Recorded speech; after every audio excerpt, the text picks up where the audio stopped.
Science fiction. What is it? It has nothing to do with science, and it's mostly fiction. Hello, my name is Valentina V, and welcome to my spaceship. Come on in. Today, we are lighting a spaceship. We're gonna take it from looking like this to looking like this. That's right, baby. VFX, VFX. Let's get it.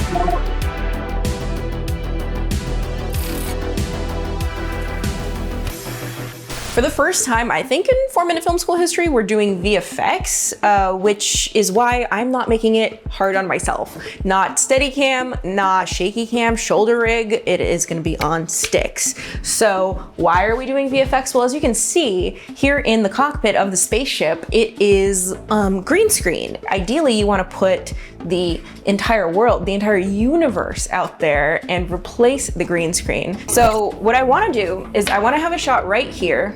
Our actress is gonna be here, and the whole idea is to reveal the universe. I like having this green screen here. This is very easy to replace later. We just chroma key it out, done, and then put the universe in the background. But for here, it's a lot more difficult. There's a green screen outside already, but the problem is that it doesn't reach all the way up to the sky, like to the top of the set. There's really two ways to make it easy, right? Number one, take the green screen that's out there and sort of maneuver it and stretch it out in a way that it covers this entire space that I'm seeing. The problem with that is, how do you light it? Because you always need to light a green screen separately from lighting the subject. The second problem is, how do you get a nice reflection? I want to see both the reflection of our subject and the whole universe at the same time. And if there's green behind there, then the reflection is just not going to be as nice. So unfortunately, I'm gonna have to be crying in the edit room because I'm gonna have to rotoscope out this window. But it'll look really great because what we'll do is we will put duvetine or some sort of black flag, any sort of black fabric on the other side of this glass. And that way I can both preserve the clean reflection and, after I cut it out, put the universe behind it. All right, here I have the Alexa Mini with the 21mm lens. I wanted a wide lens because I wanted to show the full breadth of this space, and I wanted the entire universe out of this window. But it's also super tricky to light, both for something that is wide and for something that is reflective and has green screen. Usually when you think sci-fi, you think blue, kind of like this kind of blue, right? Which is super duper cool. But for us, since we are using a green screen, look what it does to the green screen. It sort of mutes the green screen, it turns it purple, and it's a lot harder to key. So we are keeping our indoor lights white. And instead, we are going to make it sci-fi blue in color correction. Space has no color, but because we have sort of painted it as blue, now sci-fi and blue go hand in hand. We're lighting the entire scene with pretty much with practicals, with lights that can be seen in the shot. So we don't have to worry about if they get caught in the shot or if they get caught in the reflections, because they look like they're a part of the scene. So the first lights that we have are these that come with the set. And these are practicals. They're not really playing onto our subject's face at all, maybe a little bit, but in order to have a lot more punch on the face, in order to have a key on the face, we have a 2-foot Astera tube. Now, if we just had the Astera tube, what would happen is, yeah, it would light our Talon's face, right? But it would also light this front board here. And because the background here is so black and we're trying to get the reflection of it, this would just be way too bright. So we built a little bit of an eyebrow out of some gaff tape, and as long as it's clean and straight, it's good. It looks like it potentially belongs there. We're also, along with this key light, having a backlight. This is a 4-foot tube that has a honey crate on it.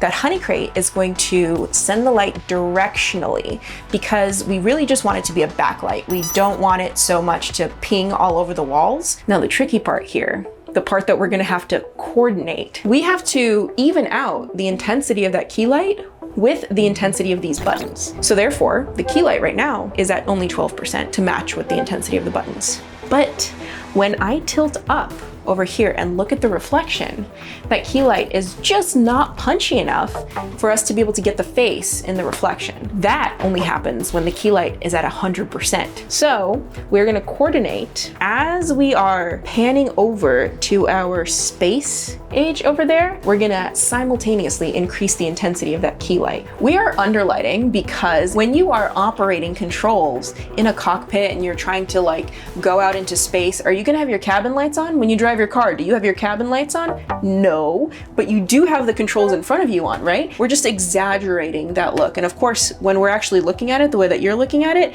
this key light is not gonna be as bright. It's gonna be a lot lower. It's gonna be at 12%. Then we're gonna raise it up when you see in the reflection, and hopefully it'll be seamless. All right, now lean back. Our first take was really solid, but I noticed that at the very end of our move, there was a lot of negative space to the right where, listen, we have a whole spaceship, so why not actually show it? There are these really awesome grates on the ground that give a lot of good production design. So one thing that you can easily do is grab an MC and then aim it directly at the ground. So that is gonna really play in our reflection. It's gonna make it look like, you know, there's a whole corridor in the back, because there is a corridor in the back, so we wanna show it off. Are we set on the Astera? We are set. Camera is set in 3, 2, 1.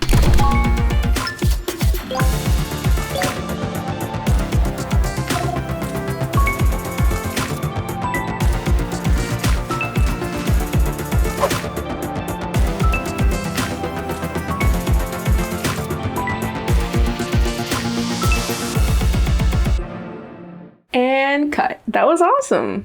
Our next shot is actually the shot that precedes the one that we just did. So in this one, she's walking into the cockpit to turn it on and travel somewhere. So continuity is key. We want to make sure that the look of our space station is the same. In the previous shot, obviously, I was right here, so we couldn't have the chair, we couldn't have the light there. But technically, because this is a spaceship, right, everything should sort of be symmetrical. If we have a light here, we need a light here, right? If we have a chair here, we need a chair here. We have these two lights, which are matching the continuity of the background lights that we had before. And we have the Aputure Nova and give a little bit of ambience to this room right here. The reason that I have it on this side is when we turn it, it'll really be playing on this chair right here and not at all on our actress at her final spot. In the other shot, we used black gaff tape to kind of create an eyebrow on top of the Astera so that this area would not be lit up. But in this wide, I kind of want this area to be lit up. I kind of want to see the architecture of the scene, so no one's gonna notice, but I'm gonna take it off. Bam. All right, so we got these Asteras on the wall, but how did we actually mount them to the wall? We just have to use a little bit of tape to hold them onto the wall. That's called nano tape. A little bit of sticks on it, and they stay there as long as you don't pull it. And is it like wall safe? Because Yes. sometimes, you know, people who make flats, they like paint walls and they don't want you to strip the wall color off. It is wall safe. I mean, you gotta still be kind of careful, regardless of what tape you use. We put the Nova on this side high up because as our talent walks in, we want to minimize the amount of shadow, but also because it's on one side, it's creating a hotter spot on the left side of our wall here. So that's kind of throwing off the symmetry. So we're gonna put a net in front of it, and that way it's just going to knock it down just on the left side.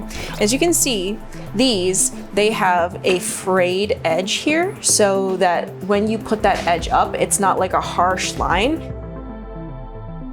Oh, heck yeah, look at them. Yep. Another C-stand? Who? We don't, we just have a Mayfer clamp, or it's also called a super clamp, and then you just have an arm here, a baby pin, right? And then, yeah, you just need one combo stand. The hair light before was that tube with the honey crate on it, and now I just swapped it out with the 60D. The difference here is that the 60D is a lot more directional. So you can see here on the ground, it's casting a lot of hard shadows, which is not only what we don't want for continuity, it just looks bad. So the great thing is that the 60D comes with barn doors. So I can just close up that bottom barn door to prevent that spill from happening. So there we go. When two shots are right next to each other in a sequence, I tend to like to keep them the same, like in terms of white balance, for example. Also in terms of filtration, but because the first shot has a lot of VFX and the camera is moving, I just didn't want to add any type of filtration. It's just a lot harder to do VFX when you have highlights that are halating. But because this is on a hi-hat and it's not moving, I can afford to put a little something something. So we're gonna audition this glimmer glass. This goes in front of the lens, and as you can see, it has all these little refracting elements in it. So all of those little pieces are gonna catch onto the highlights and bloom them, make them more halated. More like a halo. Oh my gosh, halation, halo. Let's do it, let's shoot it. Speeding and action.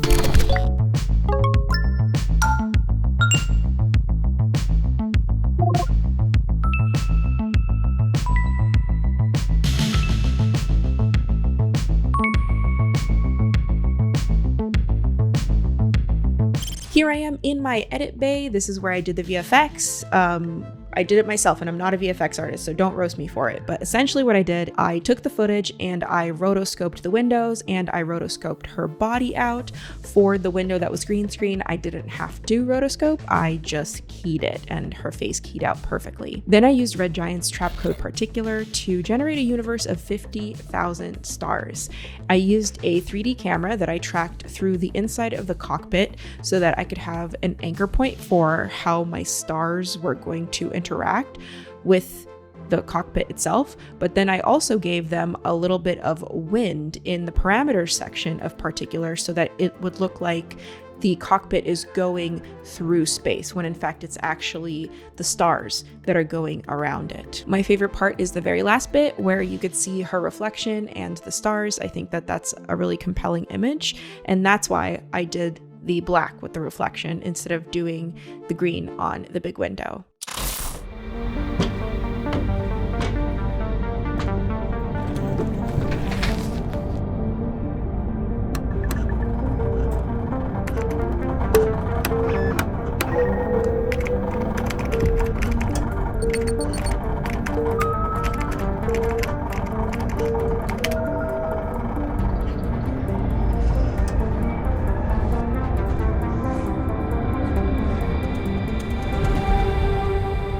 And that's a cut.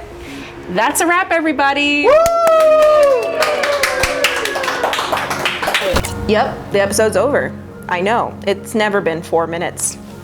That was your episode on lighting for sci-fi. We learned about screen replacements, we learned about reflections, we learned about how to use color efficiently. Hit like on this video and leave me a comment. What is your favorite aspect of lighting for sci-fi? Leave it in the comments below for a chance to win an Aputure MC light.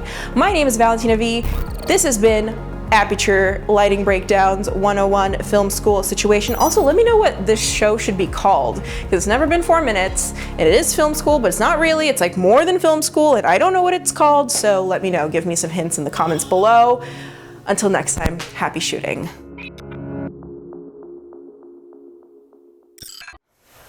Okay, I'm gonna pilot this thing now. All systems go. I never learned how to type.